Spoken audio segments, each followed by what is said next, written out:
Hello, welcome to August 9th, 2022. My name is Kurt Bell, and this is my daily Good Life meditation video. Something that I do each and every morning just after waking up, after popping out of the shower. I do this to remember my life objectives and principles, to work on them, to refine them, and specifically to utilize them, applying them to, looking at how I applied these to the opportunities and challenges of the last 24 hours, and then planning for the coming day. So let's begin. First, last night, got to bed on time. I slept soundly, deep, sound like wow. And then I woke up. I don't know exactly what time it is, but it must have been at least 3 a.m.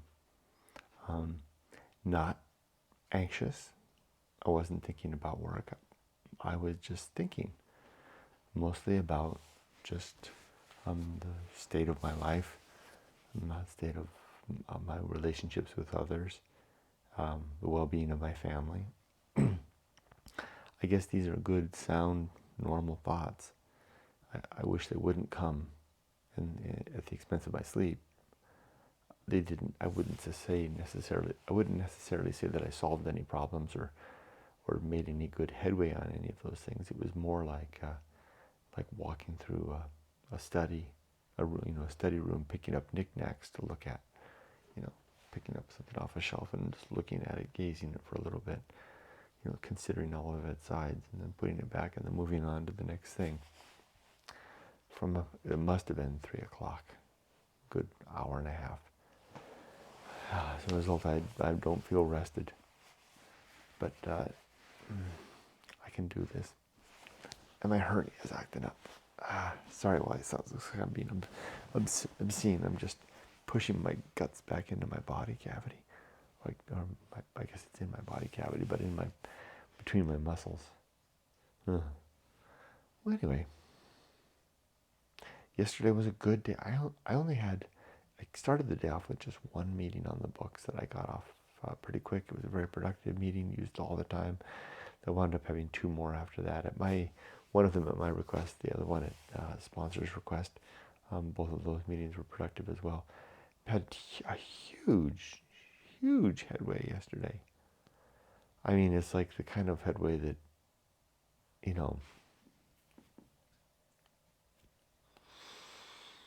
it's hard to describe. And since this is a frank and deliberate video, it was all my own doing. I simply had a really good idea about a very challenging part of one of my projects, and I spent 2 hours developing that idea on my own, and that's when I called the meeting to get with other people. I wanted to talk to that group about the 3rd meeting that the sponsor had called. I wanted to make sure we were all in alignment ahead of that meeting, but I happened to share my idea with the team at that point, and they liked it and they jumped on it and formulated a better plan. And it was one of those examples, if I do say so myself, of let's work smarter rather than harder. And I think this is really going to help. This is going to relieve a great deal of anxiousness and haste for the next year and a half of my project, maybe longer. So that was good. Why don't I sleep then? And Yumiko thinks it's because my sleeping is all a result of the She thinks it's all the result of my last job. I think working from home had something to do with it too. So that would be a combination of my last job and working from home. The kind of the disorder of that last job. It wasn't all the job's situation. It was also part of the pandemic that caused a fire drill for everyone. So it wasn't. I think it would have been the same story. And my current job, had I been in this job during the pandemic, well, not my current job, but the one I had, if I hadn't left the place where I work now and I had the job that I had then, that would have been hard. So, yeah, I'm not blaming my last employer. Yumiko's just pointing out that circumstance had something to do with it. Yeah, and I think she's right. Nevertheless,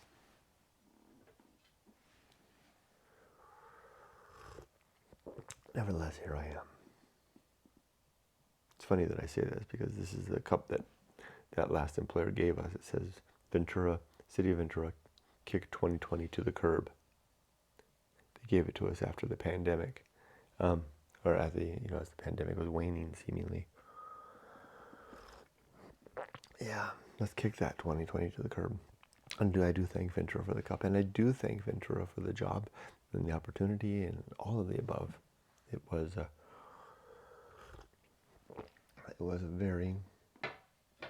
good. My life is better for having worked at Ventura for 2 years.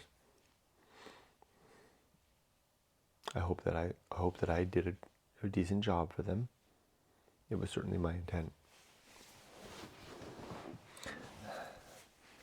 All right. Can't quite get settled. What was the other thing? There was something else. Was that it? Oh, it's just that in the evening, I don't think this is it, but I'll talk about this. In the evening, Yumiko and I, after dinner, we literally did something that I thought was kind of tender and sweet. Sat together on the sofa and watched about 5 episodes of Countryside Living in Japan. It's a story of a younger couple, 30-somethings, that they gave up. The story that I'm hearing more often. They gave up the urban scramble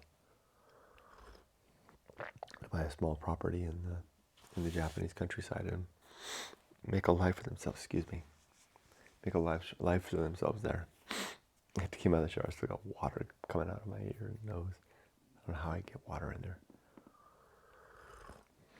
And I was the most peaceful part of the evening, laying there on the sofa with my head up against Yumiko's lap, watching them, talking about this and that as we watched. It's the kind of tenderness and connection that couples hope for. And I will say that we never really had it even when we were young, probably because I was so busy, I was so damn energetic and distracted. When we were 20-somethings, I could never rest. And when we were 30-somethings, I was so anxious for something, seeking and searching. And when we were 40-somethings, I was so weighed down with the strain and the struggle of, losing everything, losing my business, losing all of our money, trying to sustain the family, dealing with, giving up just about all my ego. As a consequence of all of the above mentioned stuff, having, been proven and become seemingly a colossal failure in life, yet having a family to support, with a stay-at-home mom, and all the weight of all that on my shoulders. I mean, all of that, and then, running away to the mountains as Softy Papa, doing the Abandoned Japan thing, which, if you look at the catalog of videos, you think, well, that must have been all I did. No, I did that about every other weekend. I would go away to the mountains for a couple of hours in an afternoon or a morning. That was my escape. My escape from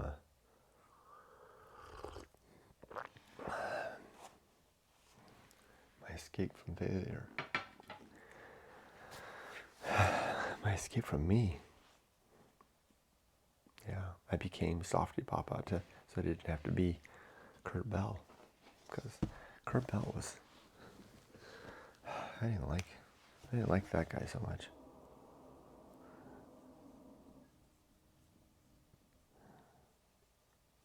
Well, it's not that I didn't like him, just that he didn't turn out the way I'd hoped.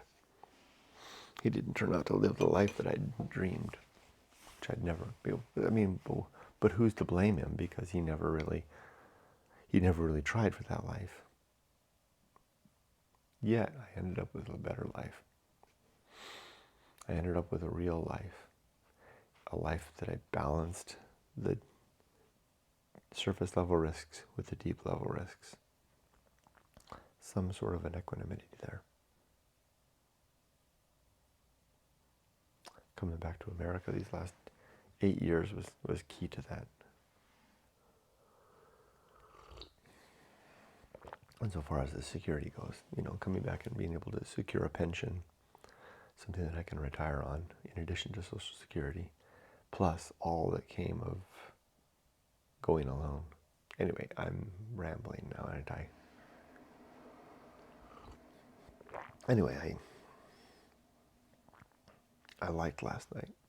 I liked being tired and worn out and burnt out even, and sitting with my wonderful wife after a nice dinner, a dinner with our daughter, who had retreated back to her room, her office. And then to just lay there and not think of anything else for an hour before bed. I like that. I could get used to that. Okay. Let's do the good life. My 7 objectives are, number 1, to be always ready to die. To have my affairs, my family, and my well, I used to say fame, but I kind of stopped saying that because I don't like the way it sounds. That would be my book and my legacy. The only reason I used the word fame is because it rhymes with my fortune, my family, and my fame. But even that, I don't like the word fortune either, the 3 F's. But it works, and it conveys it, right? To be always ready to have my fortune in order, whatever I've got left over, but to leave behind is in order. The bank accounts are listed, etc., so that Mimiko doesn't have to struggle to find all that stuff. My family, my relationships, and my fame, whatever legacy I'm left behind. Still, I don't like the way that sounds. I don't like fortune, family, fame, but it works.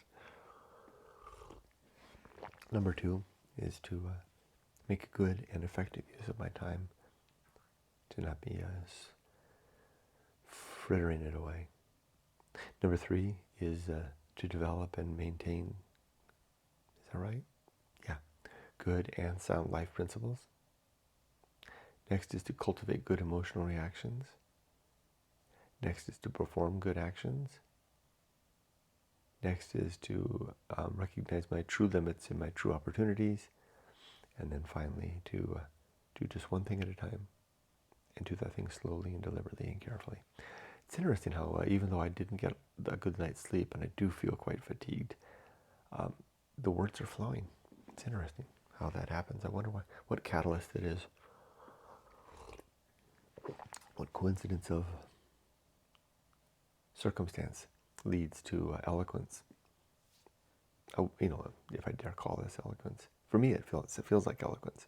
It feels like eloquence when the words string together and are appropriate, seemingly of their own volition. See, and that's well put. And not just because I used a fancy word. It just maybe that's what what's like when one has a touch of the muse. The muse is that eloquence, maybe. Maybe that's what the muse is. That circumstance of eloquence. I like that. Interesting idea.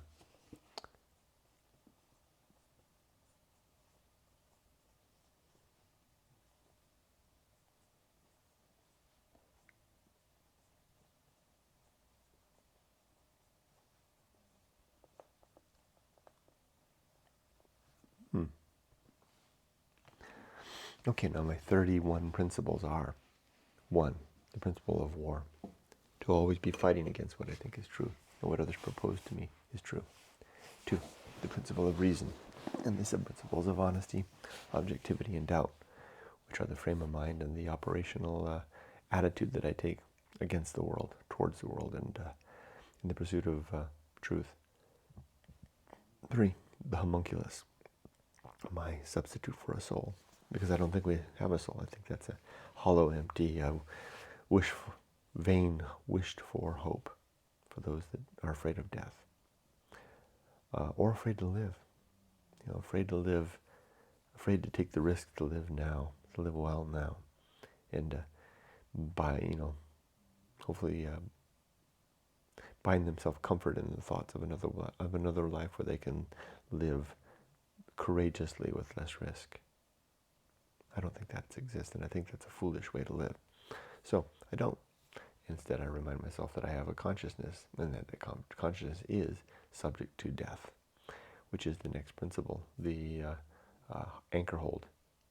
Picture a little rock poking out of a sea, and then there's you standing on that rock, and then the tide rises, and the tide falls, and the swells come, and the wind blows, and the water is deep, and maybe there's things in there. You don't want to be in the water. That's life. That's us, each of us on our own little rock in this sea, utterly alone. And one day we will be in the sea. That's the Anchorhold. Next is the home of good and evil. In a universe without God, good and evil, right and wrong, are not objective or absolute.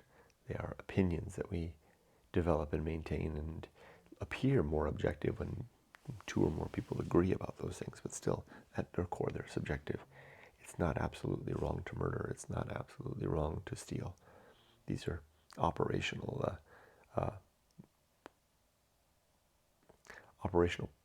what is it? Operational mandates? Operational standards, maybe, that we use to live better. Especially to live better with one another. It's a very social thing to have laws. Next is purpose. There are three sub-principles: biology, virtue, and mission. Where biology is the purpose of procreation, of having children and getting them into adulthood. It's my first purpose. I'm still hard at it. Next is next part of purpose is virtue. This is one I choose of my own choosing. I don't think this is absolute. This is just trying to live as a virtuous man, where virtue is defined as living and working to improve the well-being of others, particularly thinking creatures.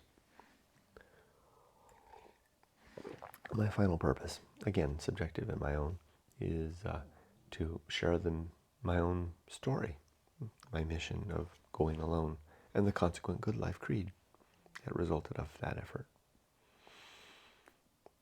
Next is atomic principle. Everything is made of bits and pieces, falling to pieces, including us, and we won't survive that fault, or we won't survive that dissolution, and we'll never come back. Next is the principle of nature. Everything in the universe and everyone in the universe have some particular nature, some attitude, some way that they are. Boy, I'll tell you, this has really changed me a lot, especially at work. I deal with people as they are, less than as I want or expect them to be. I just deal with them as they are. Well, someone was asking over in the Discord, I think it was the Discord yesterday, someone was talking about the difficulty of recognizing true limits and true opportunity. I should follow up with that. Oh, by the way, we have a Discord. You're welcome to join. It's just go to my website, goingalone.org, and look for the Discord link at the top. Click on that. Click on the button. You go to the Discord. You just read the rules. It's just guidelines, really. They're simple and fun. They're easy. Just common sense. Be nice to each other. Click the green button, and you're in. And then you can participate in our little discussions. There's really just one channel there that everything happens on. It's the channel called #text, and we just talk about anything. You're welcome to come join us. I should talk about that more. Okay, and then comes the next principle is, what was the last one that I did? Oh yeah, nature. So the next one is maturity, and the sub-principles of wisdom and fortitude. We are mature when we wisely remember our past successes and failures and strive to do better. Oh, and I skipped something, didn't I? back in the objective of recognizing true limits and true opportunity, that's where I apply the concept of apathy, the ability to not be impacted or unduly connected to anything that is outside of our control.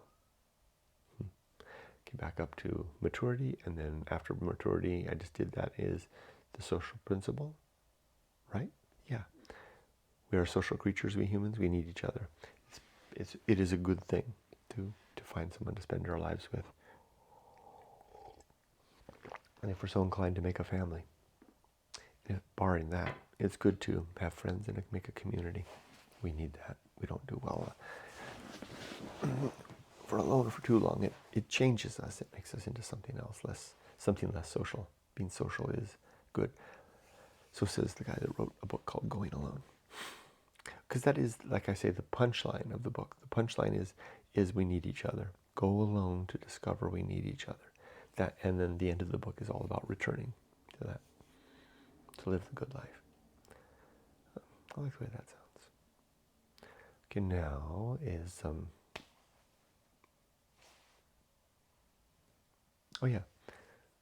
public speaking. A reminder to be very careful about what I say and to never gossip. Also what I write. And then temperance, a reminder to be very to control my consumption, to eat less, work less, play less, or maybe if not less, maybe less. Within moderation, just to not overdo these things. Everything. And the sub-principles there are suffering and simplicity, reminding ourselves that when we deny ourselves what we want, we have to suffer a little bit. That's okay. And then that a simple life is a temperate life. It's a shortcut to temperance, is to choose a simple life, like a life in the Japanese countryside. Or if you can't do that, a simple life somewhere else. A simple life somewhere. Interesting that I said somewhere else, because I guess the somewhere else comes of the idea that if we're not living that simple life now, then the other life has to be somewhere else. I don't know, maybe we can pull it off here. We'll see. I don't think I can pull it off here. LA is too expensive. Bet I could. But I wouldn't like it as much. It wouldn't be as much fun, but I bet I could. I bet any of us could. I bet any of us could achieve a simpler life. It's just a matter of parsing things down, taking more stuff out to the curb to go in the dump truck, the garbage truck. Okay. Next comes, after temperance comes that life will not go well. A reminder that life is never, or rarely, a clear shot. And if it is a clear shot, it's not a clear shot for very long. Bumps are going to come, twists and turns. It's going to be rough. Just expect it. And then the next principle is called the horror show. Horror is real. I mean, really, true, absolute, worse than Freddy Krueger stuff is happening all over the place. And it's happening up and down this block. To my neighbors, to your neighbors, maybe even to your family, maybe to my family, maybe even to you. And if it's not happening in a close area of you, it's going to happen. The horror will come for all of us to a greater or lesser or longer degrees.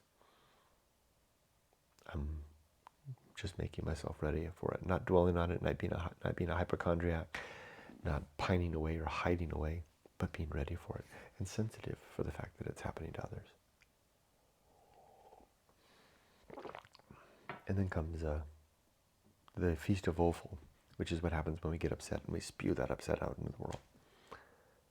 I don't want to do that. I don't want to soil and contaminate others with my upset. And likewise, when others are having a public upset, I will try not to swallow it. It might splash me on the face, but if I get a little bit in my mouth, I'll spit it out. I won't swallow it down because it's poison. And then once they're done, I'll getting upset. If I'm able, I will offer them comfort in some way. Next comes distraction. We spend our lives distracting ourselves from the seeming fact that God doesn't exist. I say fact by virtue of the absolute dearth of evidence. No evidence whatsoever, other than the hearsay of personal experience and the wishful thinking of faith, and the poor evidence of things like uh, uh, you know, prophecy and etc., which are weak at their very best, and also seem to transcend religions. It seems to be a common circumstance. So really there's no good evidence, is what I should say, for God. Therefore it seems that God is not real. It's a concept that we tell ourselves to comfort ourselves and get ourselves along with helping us to mollify our weakness in not taking on life and living a better life, or at least a life in the direction of facing down the fact that we're going to die and that'll be the end of everything. That's what it probably boils down to. So we distract ourselves.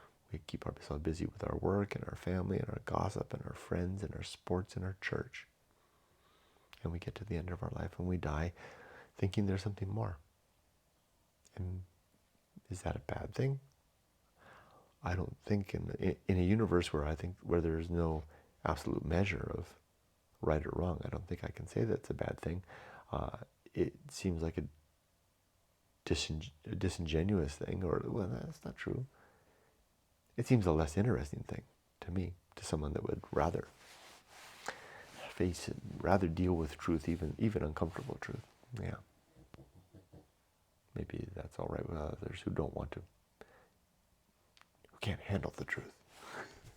as was it, what Jack, that actor named Jack would say. Jack Nicholas, maybe, yeah. Anyway, so that was distraction, agency, and the great indifference. The next one is best seat in the house. Do not want to be anyone else, be anywhere else, or be doing anything else, but be okay with who I am, where I am, and what I'm doing. Then comes the Path of Wildness, which is an off-ramp and a way into a new life. Yumiko and I are just getting on the Path of Wildness now as we head back as we plan our return to Japan. It's going to take us years to get there, but we will, and I'm going to document the whole process. The Path of Wildness is easy to find. It's the course of a stream, leaves blown in the wind, a beast's track through the brush, and the direction of our first inclination. Follow that heart sometimes. Hit the mic.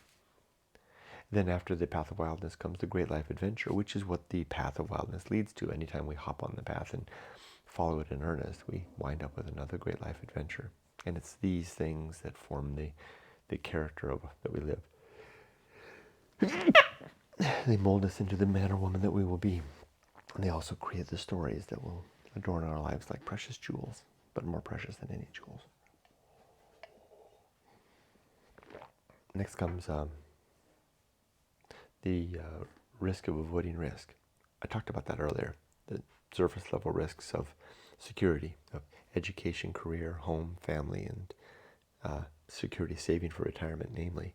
And then the deep risk of spending some time in life to explore and have an adventure and find ourselves, or create our character. Sometimes that's what you're doing, is not finding it, but making it. It's tough to have a balance of both the surface and the deep. Some people pull it off, but it's hard to do. It's a worthwhile thing to try.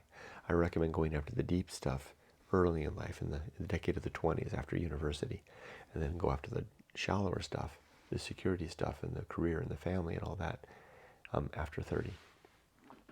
There's plenty of time for more than one life in these long lives we live. Okay, then comes sin and damnation. The three broad categories of sin in my life are believing things that are untrue, being untrue, and gossiping. Namely,